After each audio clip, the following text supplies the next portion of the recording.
¿Qué tienen que ver las armaduras de guerra, un hombre que amanece en su cama convertido en un insecto y las medidas de seguridad de las fábricas modernas? Yo quisiera saber qué es lo que él se toma cada vez que sale con una de esas. La respuesta es Kafka. ¿Quién? Franz Kafka, el escritor.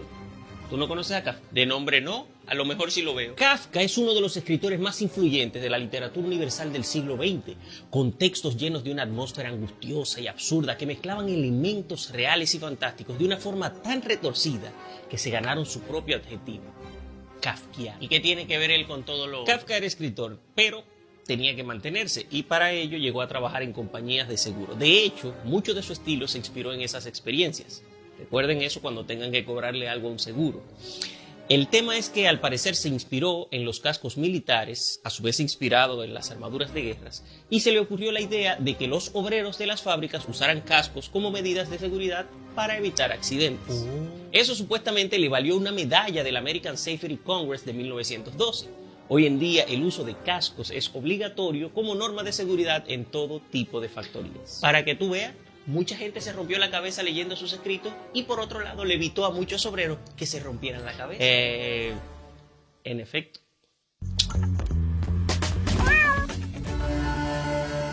Bienvenidos a Ser Humano. Hoy incorporamos nuevos hábitos a nuestro diario vivir para contribuir con nuestra salud emocional y también física. Por ejemplo, reír, consumir productos orgánicos y amarse a uno mismo. Y riéndonos. Sé Cordero, ¿cómo tú estás? Qué Muy gusto bien. verte de nuevo. Encantadísimo de estar aquí, de acompañarte por primera vez en tu programa, a pesar de tener muchos años conociéndonos, pero de verdad que un gusto poder compartir esto contigo. Yo me río porque he tenido el lujo, la gracia, el privilegio de compartir con Sé Cordero, Carlos, en actividades de senderismo. Y ustedes saben, mira, yo no les tengo que decir, eso es subir a la guagua y cuá, o sea, un comediante 24/7 al servicio del grupo. ¿Cuánto se goza contigo? Tú estudiaste filosofía, ¿cómo llega el humor a tu vida? Yo creo que el humor llegó mucho antes que la filosofía, de hecho. O sea, yo siempre he dicho que probablemente de mi familia el menos gracioso sea yo. ¿Cómo? Aunque sea el que me dedique, digamos, de manera profesional a estos menesteres, pero siempre he dicho que mi familia paterna, sobre todo, tiene un modo de interactuar entre ellos que es muy propio de una comedia, sobre todo de un sitcom. A veces yo decía, aquí tiene que haber cámara en algún sitio, porque esto no es verdad que todo el mundo salga con cosas así sin que nadie lo haya escrito y haya pensado esto como un guión. Es una cosa increíble. Papá, hermano. Mis tíos, primos, o sea, cosas que... Y repentistas así. Sí. Mira, para no ir muy lejos, un primo es abogado hoy en día, pero en aquel momento estaba estudiando Derecho y la única posibilidad era estudiar en Montecristi. Yo, sabes que soy de Dajabón. Sí. Entonces, él se iba desde Dajabón hasta Montecristi en una pasolita que tenía, hacer sus estudios y regresaba a Dajabón. No es demasiada distancia, pero es un sacrificio. Entre Dajabón y Montecristi hay un puente en arco, el único puente en arco que queda en el país. Es decir, que no hay visibilidad de un sitio a otro. Un día que él regresaba, tardecita, venía con unas gafas para evitar que los insectos le hirieran los ojos. Al cruzar por el puente, llegando al otro lado, una guagüita que venía de Dajabón, Montecristi, lo desveló con las luces. Estaba cayendo el sol. Y él se orilló, pero en la orilla de la carretera había una vaca.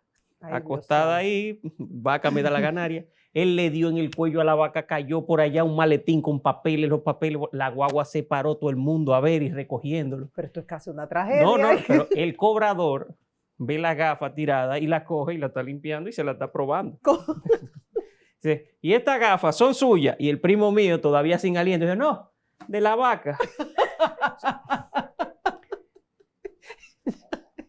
O sea, que aún en situaciones así. Todo el tiempo.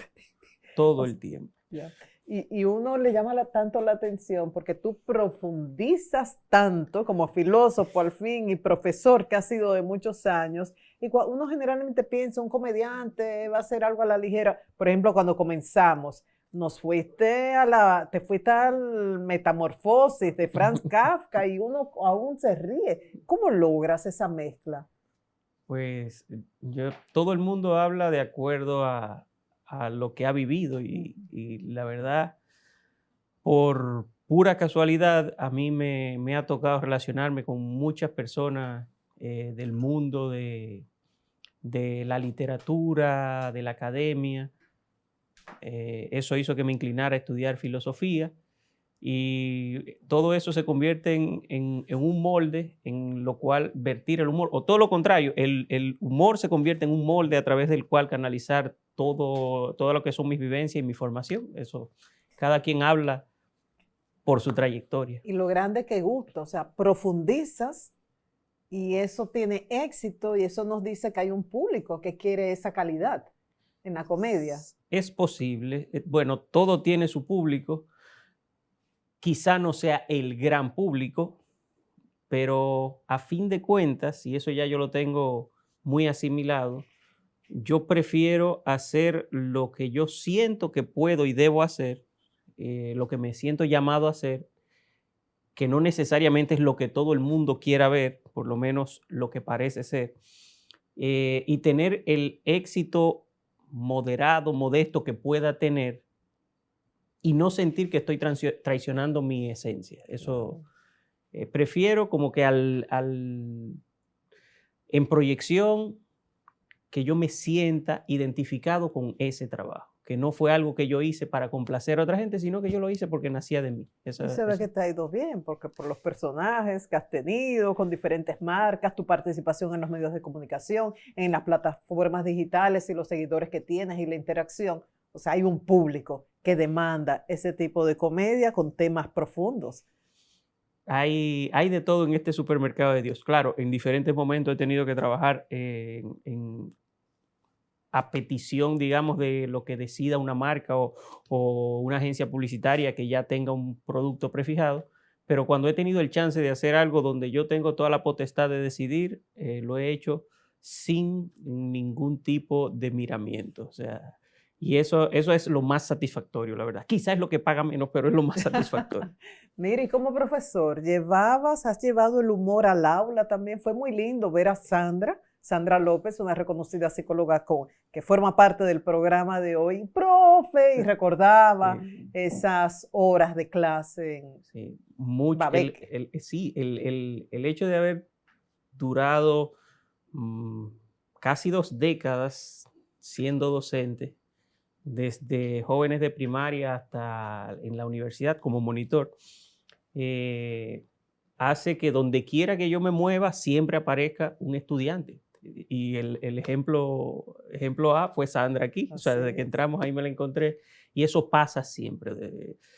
Y para mí es muy satisfactorio ver que me recuerdan con mucho cariño, independientemente de lo que hayan aprendido, también por la forma en que me desarrollaba en ese ambiente. Yo nunca le dije a ninguno de mis estudiantes que yo era comediante o que yo me dedicaba a eso de forma paralela, pero el humor permeaba todo, porque básicamente ese es mi idioma.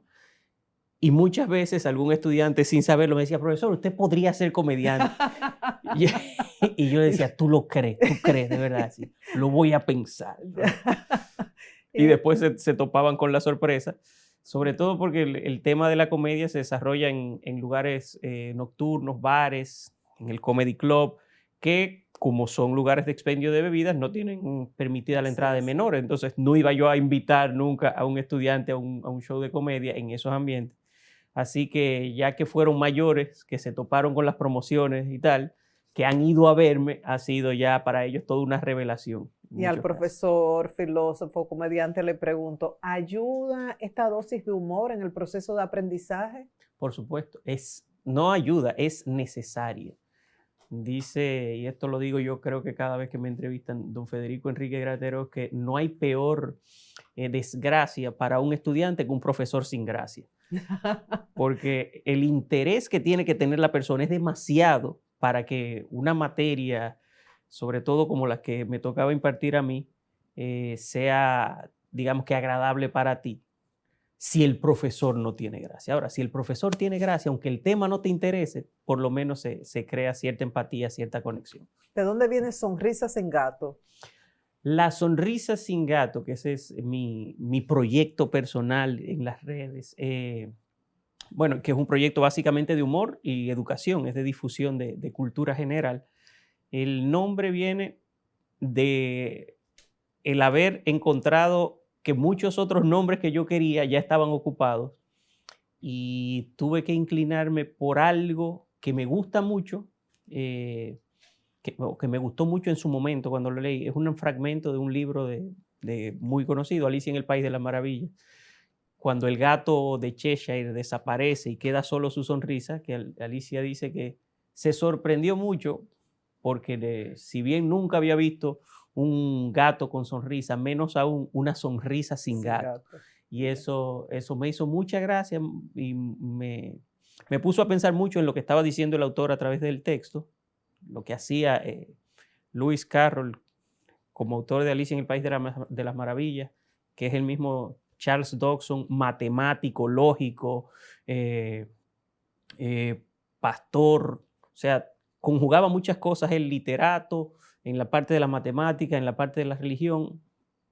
Como que por ahí vi que tenía la posibilidad de tocar muchos temas distintos, que es lo que hacemos en La Sonrisa sin Gato, que hablamos de prácticamente todo. Eso te iba a decir, ¿cómo surgen los temas? Porque de repente estás hablando del obelisco, pero de repente citas a un autor, una obra conocida y uno se conecta de una vez. Básicamente los temas vienen por las cosas que me voy encontrando en las lecturas. Casi siempre son temas que tienen que ver con temas de cultura general. Ya eso es bastante amplio.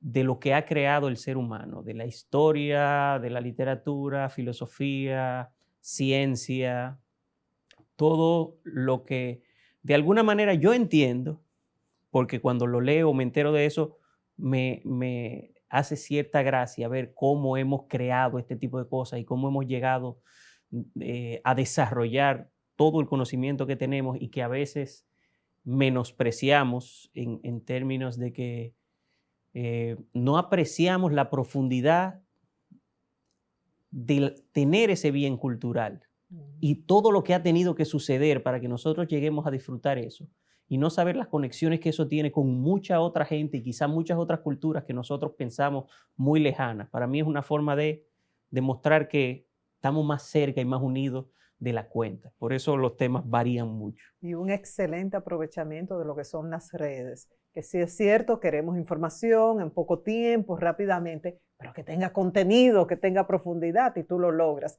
Y si te queremos disfrutar en vivo, ¿qué hacemos? Bueno, si me quieren disfrutar en vivo, precisamente de la familia, ¿verdad?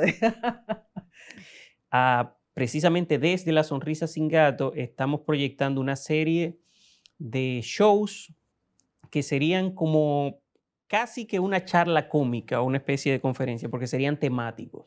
Para el 2 de agosto está proyectado el primero en el Comedy Club. Sería hablar solo de filosofía y tienen como que el título de Pa' que sepa, en este caso Pa' que sepa de filosofía. Y ahí vamos a hablar en tono de humor, por supuesto, de todo lo que nos han, bueno, las cosas que nos enseñan y no nos enseñan de la filosofía y también mucho de puntos de vista, que trataré de siempre distinguir entre lo que se dice y lo establecido y lo que yo pienso de eso para que haya ese criterio diferenciador ahí.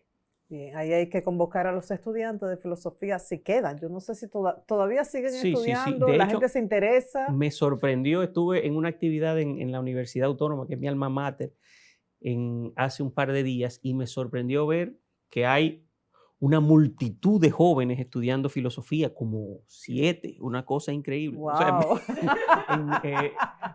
¿Cuántos? No, quizá para ustedes eso sea, pero yo llegué a tomar clases donde yo era el 50% del quórum, o sea, éramos yo y otra persona.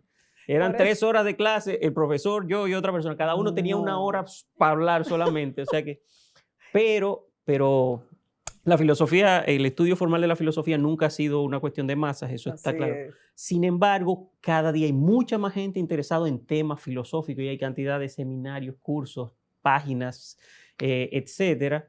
Y esta sería una forma de acercar el tema a la gente, quizá a la que no esté tan interesada por la filosofía en sí, pero quizás sí esté interesada por la comedia, y la Pa' gente que sepa. exacto, y la gente que sí está interesada por la filosofía, pues va a tener un espacio donde reírse quizá de cosas que ya conoce y de mirarlos desde otro punto de Para vista. que sepa, a partir de agosto. Exacto. Y después vendrán otros temas. Otros temas, ya pienso abordar el tema de la ciencia, por un lado, que ahí la historia del desarrollo científico ofrece la oportunidad de conocer bastante a la humanidad por un lado y de reírse mucho de cómo nosotros llegamos a conocer y a desarrollar una percepción de la realidad a través de lo que es esa disciplina que es la ciencia. Tenemos en pantalla su cuenta, vale seguirlo porque es una manera, usted está muy, muy ocupado, enfocado en su trabajo, hace como un recreíto mental y ve algo, se ríe, aprende y ha aprovechado su tiempo.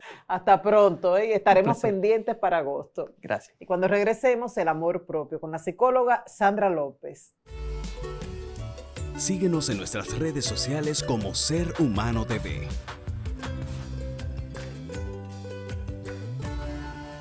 Ya regresamos.